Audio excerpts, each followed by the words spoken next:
হাই school আৰু হাই secondary পৰীক্ষাৰ লগত জড়িত ইংৰাজী বিষয়ৰ কেইটামান প্ৰশ্ন আজিৰ এই ভিডিঅ'টিত আমি ডিছকাছ কৰিম। প্ৰথম প্ৰশ্নটো ৰিলেটিভ ক্লজেছ লগত জড়িত। প্ৰশ্নটো হ'ল choose the correct relative pronoun to complete the sentence.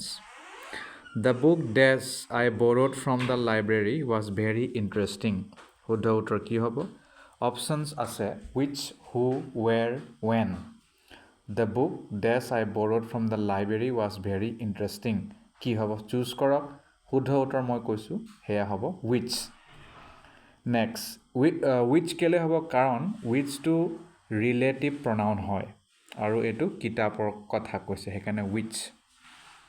Next choose the correct sentence with the appropriate relative clause. কোনটো হ'ব? শুদ্ধ উত্তৰ this is the man whom car was stolen. This is the man whose car was stolen. This is the man who car was stolen. Number D, this is the man which car was stolen. This is the man whose car was stolen to শুদ্ধ উত্তৰ। কাৰণ ইয়াত whose যিটো আছে শব্দ এয়া indicate মানে এইটো পজেশ্যনক ইণ্ডিকেট কৰিছে, মানে যাৰ মানে আছিল এতিয়া নাই আৰু সেইটো চুৰ কৰি ল'লে, গতিকে এয়া ৰিলেটিভ ক্লজেছৰ উদাহৰণ। Next identify the correct sentence with the appropriate relative clause. কোনটো শুদ্ধ উত্তৰ হ'ব? She is the teacher that taught us English last year. She is the teacher whose taught us English last year. She is the teacher whom taught us English last year. She is the teacher where taught us English last year. শুদ্ধ উত্তৰ she is the teacher that taught us English last year. ইয়াত ডেটটো শুদ্ধ হ'ব কাৰণ ডেটটোৱে ইয়াক টিচাৰক বুজাইছে, তাৰমানে এজন ব্যক্তিক। ঠিক আছে, গতিকে এনেকুৱাকৈ আমি শুদ্ধ ৰিলেটিভ ক্লজ ব্যৱহাৰ কৰিব লাগিব। তাৰ ঠাইত যদি আমি হুম টট আছ, হুজ টট আছ, ৱেৰ টট আছ বুলি ক'লে সেইটো ভুল হৈ যাব। Next choose the correct relative pronoun to complete the sentence. I have a friend dash lives in New York. কি হ'ব? হুম, উইচ, হু, হুজ। হু হ'ব। ইয়াত হু কিয় হ'ব? কাৰণ এইটোৱে এজন বন্ধুৰ কথা, এজন ব্যক্তিৰ কথা কৈছে। Next choose the sentence with the correct use of a relative clause. তলৰ কোনটোৱে ভালকৈ ৰিলেটিভ ক্লজক ব্যৱহাৰ কৰিছে? The house where we lived in is very old. The house which we lived is very old. The house where we live is very old. The house whose we lived in is very old.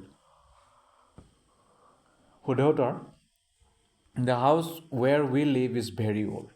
কিয় হ'ব এতিয়া ৱেৰ হোৱাৰ ইয়াত কাৰণটো হৈছে কাৰণ ইয়াত এই যে আমি ৱেৰটো শব্দ ব্যৱহাৰ কৰিছোঁ এইটোৱে এটা জেগাৰ কথা উল্লেখ কৰিছোঁ, সেই জেগাটো হৈছে ঘৰ, সেইকাৰণে এইটো কাৰেক্ট ৰিলেটিভ ক্লজ।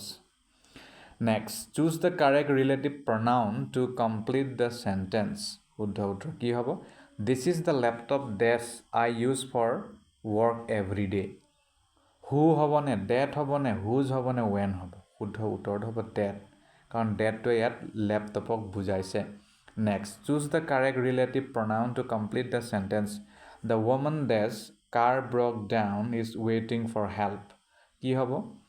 উইচ, হুজ, হু, ৱেৰ। শুদ্ধ উত্তৰ হুজ হ'ব, কাৰণ হুজটোৱে আমি আগতো ডিছকাছ কৰিছিলোঁ, ইয়াত পজেশ্যনক দেখুৱাইছে, মানে যাৰ সেইটো আছিল কিন্তু এতিয়া মানে এতিয়া বেয়া হ'ল আৰু। Next identify the correct sentence with the appropriate relative clause. উত্তৰকেইটা হৈছে মানে কোনটো শুদ্ধ উত্তৰ হ'ব? I remember the time which we first met. I remember the time when we first met. I remember the time whose we first met. I remember the time who we first met. শুদ্ধ উত্তৰ I remember the time when we first met. কিয় শুদ্ধ হ'ব? কাৰণ ৱেনটো হৈছে ইয়াত খুব বেছি গ্ৰহণযোগ্য, কাৰণ এই ৱেনটোৱে আমাক সময়ৰ লগত মানে যোগ কৰি দিছে, সেইবাবে। Next the artist dash painting won the award is very talented. শুদ্ধ উত্তৰ choose the correct relative pronoun to complete the sentence. The artist কি হ'ব? উইচ, ডেট, হুজ, হু। শুদ্ধ উত্তৰ হুজ হ'ব। হুজটোৱে ইয়াত একেই ইণ্ডিকেট পজেশ্যন আৰু এইটো আৰ্টিষ্টৰ কথা কৈছে, পেইণ্টিংটো আৰ্টিষ্টৰ, সেইবাবে হুজ হ'ব। Next choose the sentence with the correct relative clause. options are like this. This is the city which I grew up in. This is the city whose I grew up in. This is the city where I grew up.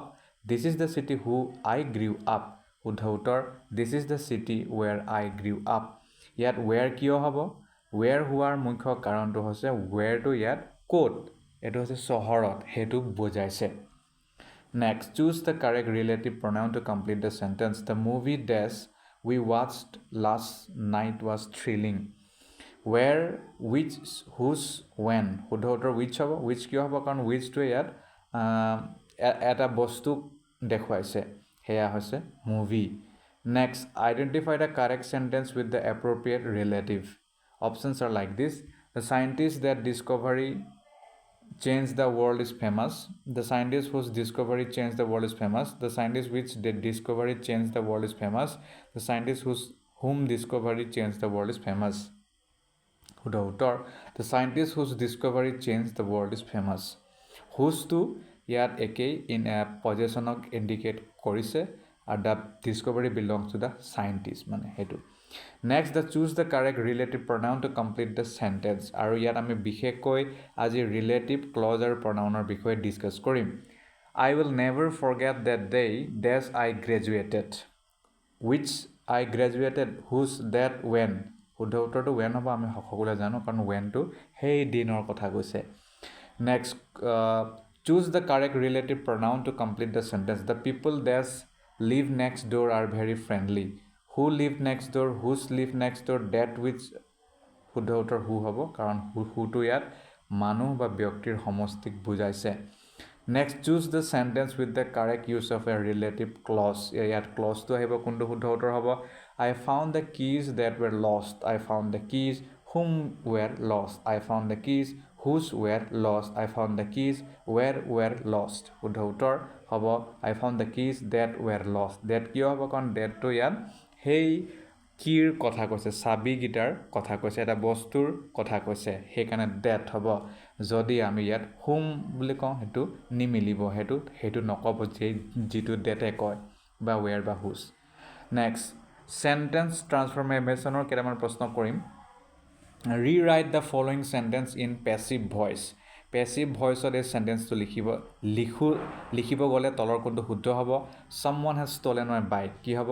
My bike has been stolen by someone. My bike was stolen by someone. My bike had been stolen by someone. My bike is stolen by someone.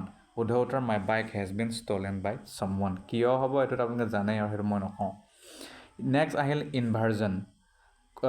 প্ৰশ্নটো হ'ল choose the correct inverted form of the following sentence. Correct inverted form কি হ'ব? I had never seen such a beautiful view. Never had I seen such a beautiful view.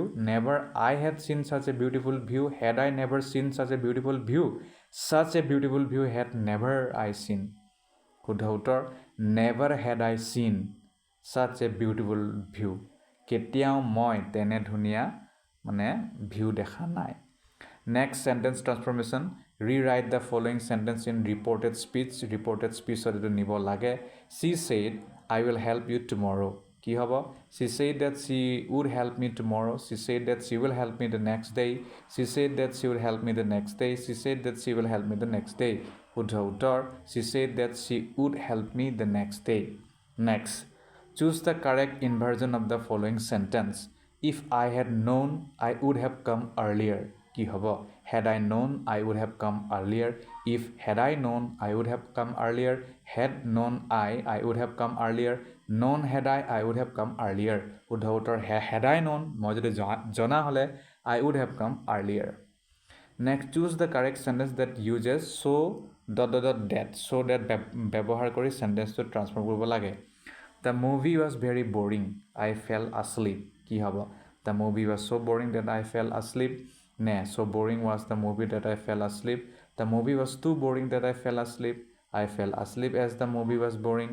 Ne, ki. The movie was so boring that I fell asleep. Etu শুদ্ধ উত্তৰ হ'ব. Next, choose the correct inverted sentence. Seldom do people appreciate the hard work of artists. কি হ'ব এটো? People seldom do appreciate the hard work of artists. Seldom do people appreciate the hard work of artists. Appreciate the hard work of artists people seldom do. Do people seldom appreciate the hard work of artists? শুদ্ধ উত্তৰ seldom do people appreciate the hard work of artists. Seldom do people appreciate the hard work of artists. Next, sentence transformation. Rewrite the following sentence as an indirect question. Where did she go? কি হ'ব? She asked me where she went. She asked me where did she go. She asked me where she had gone. She asked me where had she gone. শুদ্ধ উত্তৰ She asked me where she had gone. Next, inversion. Choose the correct inverted sentence. Not only did he finish the project, but he also presented it perfectly.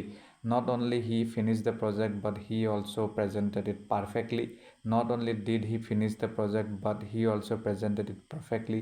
He did not only finish the project, but presented it perfectly also. Did not he only finish the project, but he presented it perfectly. শুদ্ধ উত্তৰ Not only did he finish the project, but he also presented it perfectly. Next, choose the correct transformation using to ... to use কৰি আমাক এটা sentence বদলাব লাগে.